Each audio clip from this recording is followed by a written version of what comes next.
उस मैसेज को पढ़ने के बाद भर बरसात में भी उसका चेहरा सूरज की तरह खिल उठा था। लकी ने इस मैसेज को पढ़कर खत्म किया ही था कि उसके फोन पर बारिश की बूंदें जमा होने लगी थीं।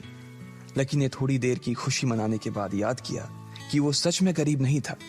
असल में उसके परिवार ने उसे एक परीक्षा में डाल रखा था जिसका नाम था गरीबी अभ्यास परीक्षा।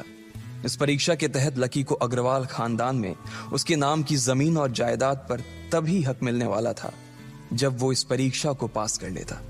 अचानक से उसे याद आया कि वो गरीब नहीं था बल्कि गरीब होने की परीक्षा दे रहा था। हालांकि परीक्षा देते देते उसे 8 बरस हो चुके थे, इसलिए उसे एहसास होने लगा था कि वो कभी परीक्षा को पास ही नहीं कर पाएगा और हमेशा हमेशा के लिए गरीब ही रह जाएगा। अच्छा हुआ चली गई, अब मिलना कभी। लकी ने होटल की तीसरी मंजिल की ओर देखा और पानी के अंदर ही अपना पैर पटक दिया। वो डिंपल को कोस रहा था। उसने अपनी मोटरसाइकिल उठाई और फिर से चमन मेडिकल स्टोर जाने के लिए मुड़ने लगा। अगले दिन जब लकी की आंख खुली तो वो सीधा उठा और तैयार होकर शहर के सबसे बड़े बैंक न्यू सिटी बैंक पहुंच गया।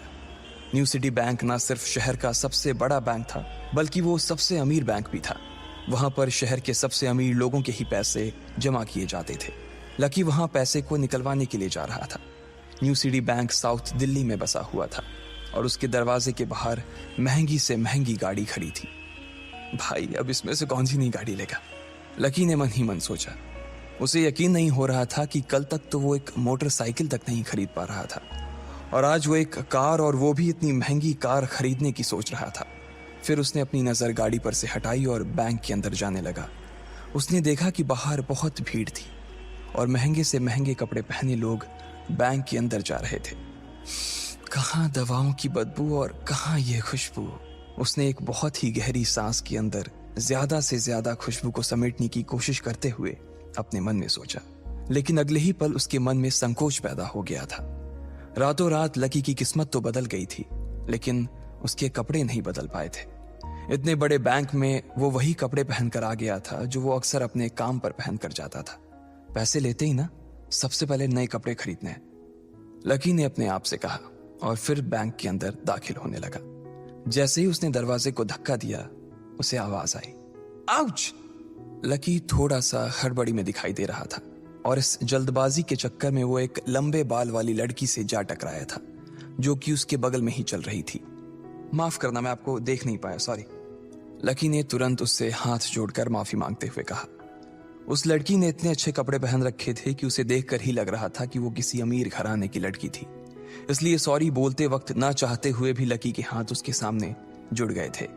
लेकिन जब उस लड़की ने लकी के कपड़े और उसके हुलिये को देखा तो उसने अपनी नाक भौं सिकोड़ ली। वो लगभग हर रोज इस बैंक में आया और जाया करती थी, लेकिन उसने आज तक इस बैंक के अंदर लकी जैसे फटीचर आदमी को घुसते हुए नहीं देखा था। उसके बालों में से आंवले के तेल की गंध आ रही थी। उसने गुस्से भरी नजरों से लकी की ओर देखा और बोली, क्यों नहीं देख पाए? मैं क्या ट्रांसपेरेंट हूं?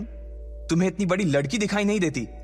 इससे पहले कि बात आगे बढ़ती, उस लड़की ने देखा कि इस बैंक की मैनेजर यास्मीन पटेल उन दोनों की ओर बढ़ी चली आ रही है।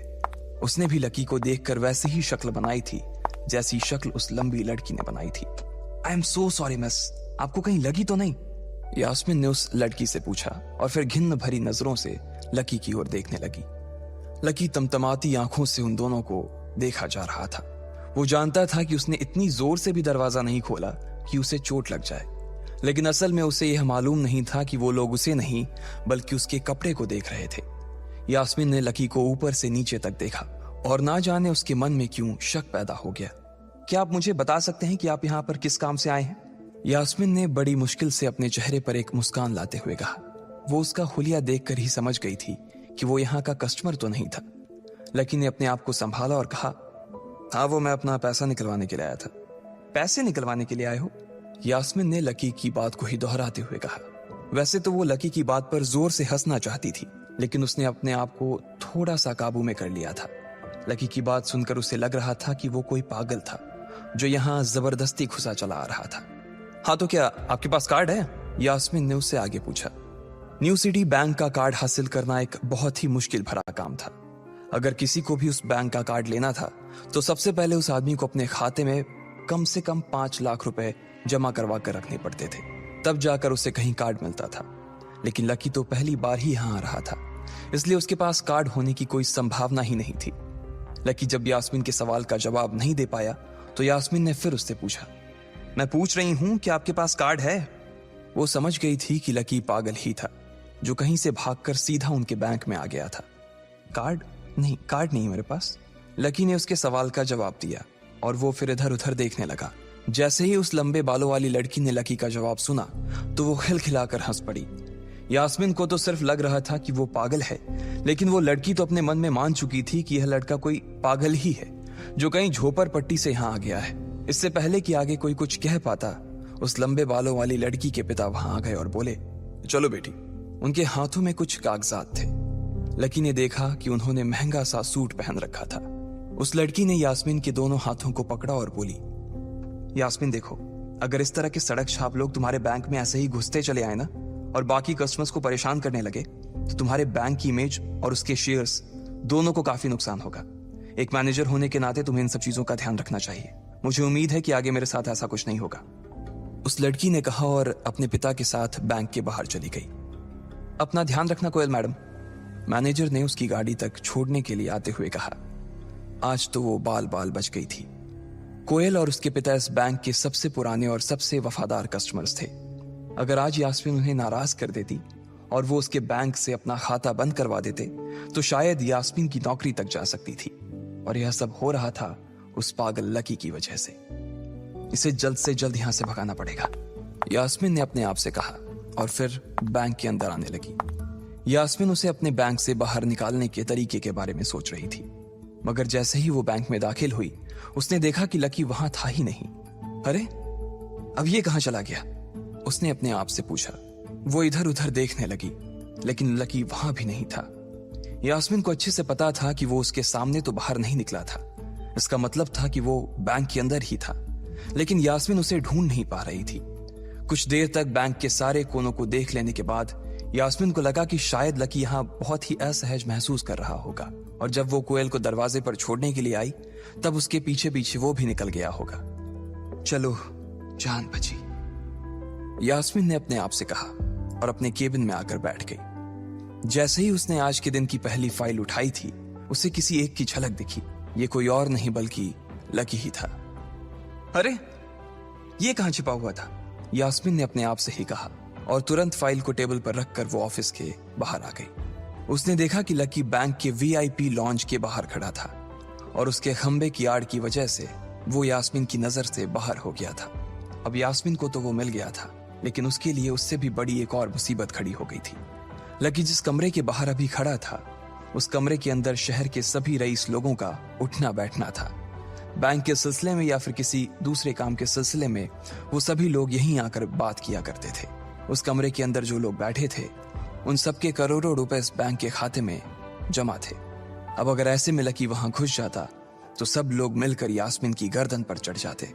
रुको, जहां हो वहीं खड़े रहो, यास्मीन जोर से और साथ ही गुस्से से चिल्लाई।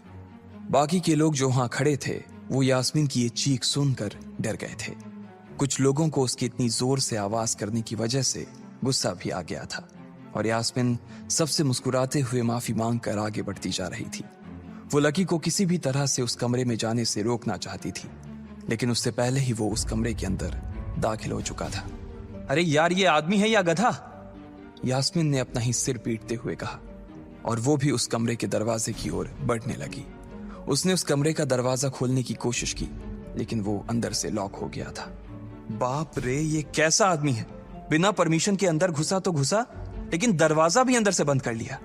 अब यास्मीन की सांसें फूलती जा रही थी। उसे बहुत डर लग रहा था। उसका जी यह सोचकर घबराए जा रहा था कि ना जाने अंदर लकी और उस रिलेशन मैनेजर के बीच क्या हो रहा होगा। इधर जैसे ही लकी कमरे में दाखिल हुआ, वहां का कस्टमर रिलेशन मैनेजर जो कि सोफे पर फैला हुआ था, वो उसे देखते ही अचानक सीधा बैठ गया। हेलो सर, कैसे हैं आप? उसके मुंह से बिना लकी को देखते हुए ये शब्द निकले। उसे याद था कि इस कमरे में कुछ खास लोग ही आते थे और जो भी आते थे यास्मीन उनके आने की खबर उसे पहले ही दे देती थी। लेकिन इस वक्त जो आदमी उसके सामने खड़ा था, उसे देखते ही वो अपनी जगह पर जम गया था। ना तो वो कहीं से भी वीआईपी लग रहा था और ना ही वो उसका कोई रिश्तेदार था। कौन हो भाई तुम? क्या चाहिए तुम्हें? उस मैनेजर ने 20 साल के जवान लड़के को देखते हुए कहा, मैं यहाँ अपना पैसा लेने आया हूँ। लकी ने सीधे मुद्दे की बात को मैनेजर के सामने रखते हुए कहा, तुम्हारे पास हमारा सुप्रीम कार्ड है? मैनेजर ने उससे ऊपर से नीचे तक देखा और पूछा, नहीं नहीं, मेरे पास कोई कार्ड नहीं है। लकी ने कहा, तो फिर हम तुम्हें कोई पैसा नहीं दे सकते। चलो अभी दरवाजा खोलो और सीधा बाहर निकलो। मैनेजर ने कहा और सोफे पर से उठ गया। नहीं, मैं अपना पैसा लिए बिना नहीं जाऊंगा यहां से। लकी भी जिद पर अड़ गया। अरे बोला ना, बिना कार्ड वाले को पैसा नहीं मिलता है, और वो भी पैसा होगा तब तो मिलेगा ना। मैनेजर ने उसके करीब आते हुए कहा, अरे पैसा है तभी तो निकालने आया हूं सर। लकी ने कहा, देख फालतू की बहस मत कर सुबह सुबह, वरना मैं सिक्योरिटी को बुला लूंगा तो वो लोग मार मार कर बाहर निकालेंगे तुझे। लकी यह सुनकर घबरा गया था। मैनेजर के चेहरे का गुस्सा उसे साफ नजर आ रहा था, लेकिन ऐसा भी नहीं था कि वो झूठ बोल रहा था। भले ही उसके पास कार्ड नहीं था, लेकिन इसका मतलब ये नहीं था कि वो अग्रवाल खानदान का लड़का नहीं था। जैसे जैसे मैनेजर उसकी ओर बढ़ता चला जा रहा था, लकी का डर भी बढ़ता जा रहा था।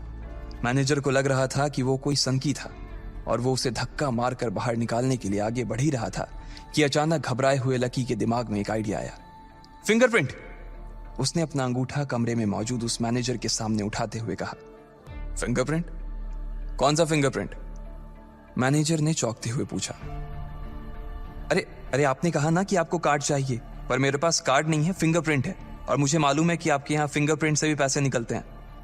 यह कहते ही लकी ने एक राहत की सांस ली थी, लेकिन मैनेजर को यह समझ नहीं आ रहा था कि आखिर लकी को फिंगरप्रिंट की जानकारी मिली कैसे।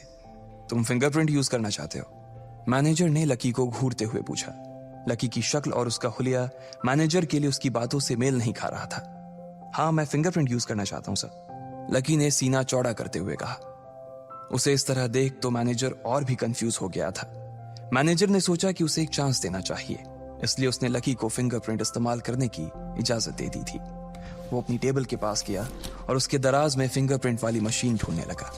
2-3 ड्रॉर में झांकने के बाद आखिरकार उसे वो मशीन मिल गई थी। चुपचाप यहां पर अपना अंगूठा लगाओ, मैनेजर ने मशीन को आगे बढ़ाते हुए लकी से कहा। लकी ने अपनी फटी हुई पैंट के पिछले हिस्से में अपना अंगूठा पोंछा और फिर उस मशीन पर लगा दिया। 2 सेकंड बाद मशीन में से एक आवाज आने लगी। उसके अंदर एक लाल बत्ती चल रही थी और वो जोर जोर से बीप कर रही थी। देखा, तुम्हारा फिंगरप्रिंट मैच नहीं कर रहा है। मैंने पहले ही बोला था कि कोई खाता नहीं है इस बैंक में तुम्हारा। मैनेजर ने लकी को ऐसे देखा जैसे वो कोई बड़ा अपराधी था।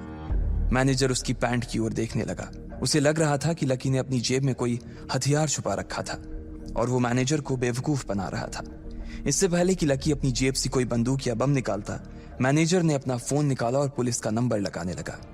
लकी ने उसकी स्क्रीन पर देख लिया था कि वो 100 नंबर पर फोन लगा रहा था। लकी बुरी तरह से घबरा गया था। वो बहुत ही उत्साह और जोश में अंदर तक तो चला गया था, लेकिन उसे मालूम नहीं था कि वो इतनी बड़ी मुसीबत में फंसने वाला है। अब आगे क्या होने वाला था? क्या लकी उसे पुलिस को बुलाने से रोक पाता? कहीं उसे कोई फेक मैसेज तो नहीं आया था? लकी कैसे इन मुसीबत से बाहर निकलेगा?